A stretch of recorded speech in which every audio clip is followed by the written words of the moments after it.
जय हिंद दोस्तों, लक्ष्यता एजुकेशन में आपका स्वागत है। आज की हमारी विश्व के भूगोल की क्लास नंबर 8 है। इससे पहले मैं 7 क्लास पढ़ा चुका हूँ आपको। तो मैंने ग्रहों के बारे में बताया, हमारे 8 ग्रह होते हैं, 7 ग्रह के बारे में पढ़ा चुका हूँ। आज हम स्टार्ट करेंगे, पृथ्वी को स्टार्ट करेंगे। पृथ्वी को आज स्टार्ट करेंगे, क्लास नंबर 8 है हमारे आज, ठीक है।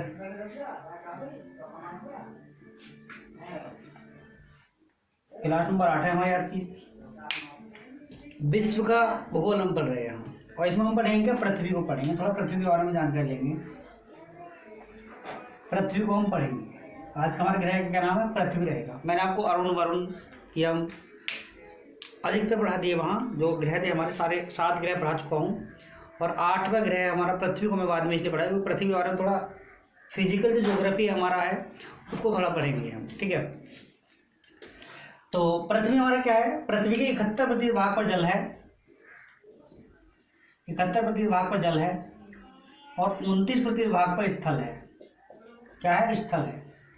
तो हमारी जो पृथ्वी है, पृथ्वी के 71% भाग पर जल है हमारा, 71% भाग पर, और 29% भाग पर क्या है, 29% भाग पर स्थल है, स्थल है। तो जल की अधिकता के कारण, जल की अधिकता के कारण पृथ्वी को नीला ग्रह कहते हैं। जल की अधिकता के कारण पृथ्वी को कहते हैं नीला ग्रह कहते हैं। और जितने भी ग्रह हैं उन सभी ग्रहों में एकमात्र पृथ्वी ही ऐसा ग्रह है जिस पर क्या है, जीवन है। क्या है, जिस पर जीवन है, पृथ्वी पर जीवन है। इसलिए पृथ्वी को यूनिक प्लैनेट बोला गया। क्या बोला गया, यूनिक प्लैनेट। यूनिक प्लैनेट का मतलब क्या होता है, अनोखा ग्रह कहते हैं इसको। हम क्या कहेंगे, इसको अनोखा ग्रह कहेंगे। अनोखा ग्रह, अनोखा ग्रह क्यों कहेंगे हम, अनोखा ग्रह इसलिए कहेंगे क्योंकि इस पर केवल जीवन है और किसी पर जीवन नहीं है, तो इसलिए इसको अनोखा ग्रह कहा गया। जल की अधिकता के कारण इसको नीला ग्रह कहा गया, मतलब ब्लू प्लैनेट कहा गया। अगर क्वेश्चन पूछा जाएगा कि नीला ग्रह कैसे किसे कहते हैं, तो नीला ग्रह भी पृथ्वी को कहा जाता है क्योंकि इस पर क्या है, जल अधिक मात्रा में पाया जाता है, इसलिए इसको नीला ग्रह कहते हैं, ठीक है। ये तो इसके नाम की बात कि इसको नीला ग्रह कहते हैं, ठीक है, अनोखा ग्रह कहते हैं। और बात करेंगे पृथ्वी अपने अक्ष पर कितनी डिग्री झुकी हुई है उसके बारे में बता रहा हूँ, ठीक है। और पृथ्वी का कक्षतलीय कोण कितना बना हुआ है वही मैं बता रहा हूँ, ठीक है। देखिए यहाँ पृथ्वी को थोड़ा जानेंगे। तो पृथ्वी का अपनी धुरी पर जो झुकी हुई है, कितनी डिग्री झुकी हुई है, तो 23.5 डिग्री झुकी हुई है पृथ्वी, ठीक है। कितनी डिग्री झुकी हुई है, 23.5 डिग्री झुकी हुई है अपनी धुरी पर। जो पृथ्वी झुकी हुई है अपनी धुरी पर वो कितनी डिग्री झुकी हुई है, 23.5 डिग्री झुकी हुई है पृथ्वी। अगर बात करें कक्षतलीय कोण कितना है, जो कक्षतलीय कोण है, पृथ्वी का कक्षतलीय कोण कितने डिग्री का है, तो पृथ्वी का कक्षतलीय कोण है 66.5 डिग्री का। कितना है, 66.5 डिग्री का। ये भी मैं आपको बता दूं, 1 डिग्री बराबर कितने के होता है, 1 डिग्री बराबर होता है हमारा कितने के, 60 मिनट के बराबर होता है। कितने के, 60 के बराबर होता है। 1 डिग्री बराबर 60 के होता है। तो 23.5 डिग्री पर क्या है, इसका पृथ्वी अपनी धुरी पर कितनी डिग्री झुकी हुई है, 23.5 डिग्री। इसी के कारण क्या होते हैं, पृथ्वी पर मौसम परिवर्तन होते रहते हैं, ठीक है। मौसम परिवर्तन इसी के कारण हो रहा है, 23.5 डिग्री झुकने के कारण। और पृथ्वी का कक्षतलीय कोण कितना है, पृथ्वी का कक्षतलीय कोण है हमारा कितना, 66 डिग्री, यानी 66.5 डिग्री क्या है, पृथ्वी का कक्षतलीय कोण है, ठीक है।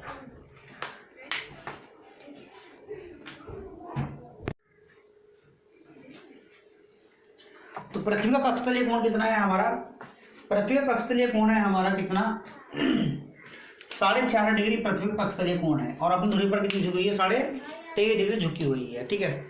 थोड़ा जानिए पृथ्वी के बारे में। पृथ्वी अपनी धुरी पर जो चक्कर लगा रही है ना, पृथ्वी अपनी धुरी पर जो चक्कर लगा रही है वो पश्चिम से पूर्व की ओर घूम रही है। कैसे घूम रही है, पश्चिम से पूर्व की ओर घूम रही है, ठीक है, पूर्व की ओर चक्कर लगा रही है पृथ्वी। अपने अक्ष पर जो घूम रही है ना पृथ्वी, अपने अक्ष पर जो चक्कर लगा रही है पृथ्वी, वो अपने अक्ष पर अपनी धुरी पर जो घूम रही है ना, अपनी धुरी पर जो घूम रही है वो कितने घूम रही है, पश्चिम से पूर्व की ओर घूम रही है। और कितने समय में चक्कर लगा रही है वो, अब स्पीड कितनी है पृथ्वी की, 1610 किलोमीटर प्रति घंटा, ठीक है। 1610 किलोमीटर प्रति घंटा की रफ्तार से पृथ्वी पश्चिम से पूर्व की ओर चक्कर लगा रही है, ठीक है।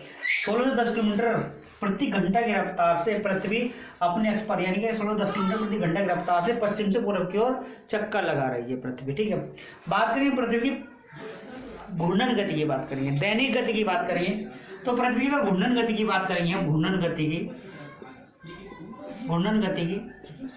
तो पृथ्वी का जो अपने अक्ष पर घूमना होता है ना, जब पृथ्वी अपने अक्ष पर घूमती है, चक्कर लगाती है, जब पृथ्वी अपने अक्ष पर एक पूरा चक्कर लगाएगी तो उसको पृथ्वी क्या कहेंगे, घूर्णन गति कहेंगे, घूर्णन गति कहेंगे, या इसको दैनिक गति भी कहा जाता है। क्या कहा जाता है, दैनिक गति भी कहा जाता, दैनिक गति भी कहा जाता, दैनिक गति। ठीक है, अब पृथ्वी की जो घूर्णन गति या दैनिक गति होगी, यानी कि अपनी दूरी पर कितने समय में चक्कर लगाएगी, तो ये लगाती 23 घंटे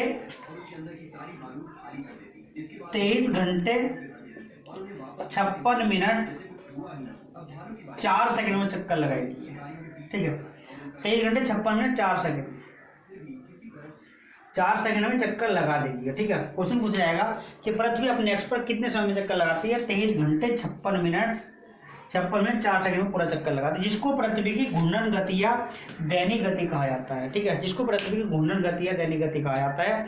बात करेंगे पृथ्वी पर रात और दिन कौन सी गति के कारण होते हैं, तो पृथ्वी की इस गति के कारण ही पृथ्वी पर क्या होते हैं, रात और दिन होते हैं। क्या होते हैं, रात और दिन होते हैं, इसी गति के कारण पृथ्वी की रात और दिन होते हैं, ये भी समझेंगे। पृथ्वी की दैनिक गति या घूर्णन गति क्या है, 23 घंटे 56 मिनट 4 सेकंड में पूरा एक चक्कर लगा लेती है पृथ्वी अपनी दूरी पर, इसको पृथ्वी की घूर्णन गति या दैनिक गति कहते हैं। और पृथ्वी पर रात और दिन होते हैं, कौन सी गति के कारण होते हैं, इसी गति के कारण पृथ्वी पर रात और दिन होते हैं। ठीक है, बात करेंगे पृथ्वी की दैनिक गति की। दैनिक गति हमारा हो गया, परिक्रमण गति की बात करेंगे, परिक्रमण गति की बात करेंगे। ठीक है, पृथ्वी की वार्षिक गति यानी परिक्रमण गति,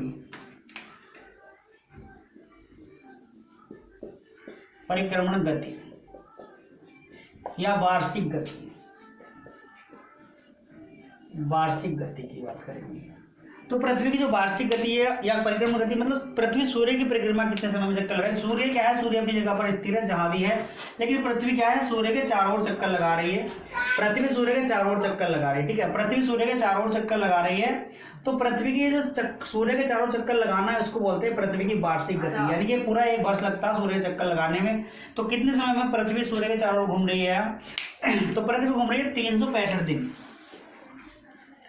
365 दिन लगभग 6 घंटे,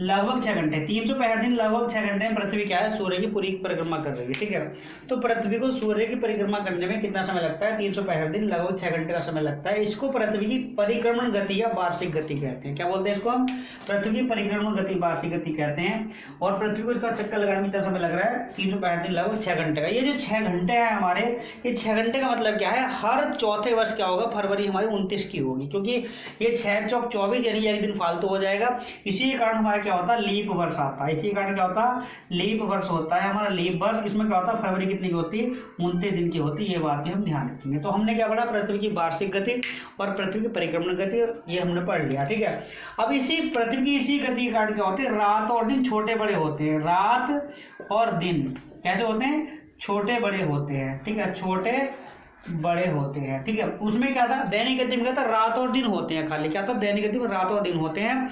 इसमें क्या होते हैं, छोटे और बड़े होते हैं। इससे अगली वाली वीडियो जो मैं क्लास नंबर 9 लेकर आऊंगा, उसमें मैं आपको सिखाऊंगा रात और दिन छोटे बड़े कैसे होते हैं। अगर वीडियो आपको अच्छी लगे तो कमेंट्स करना, शेयर करना, वीडियो को लाइक करना। जो चैनल से नए जुड़े हो तो चैनल को सब्सक्राइब जरूर कर लेना, क्योंकि हर कंटेंट पर मैं आपको वीडियो बनाकर देता रहूंगा।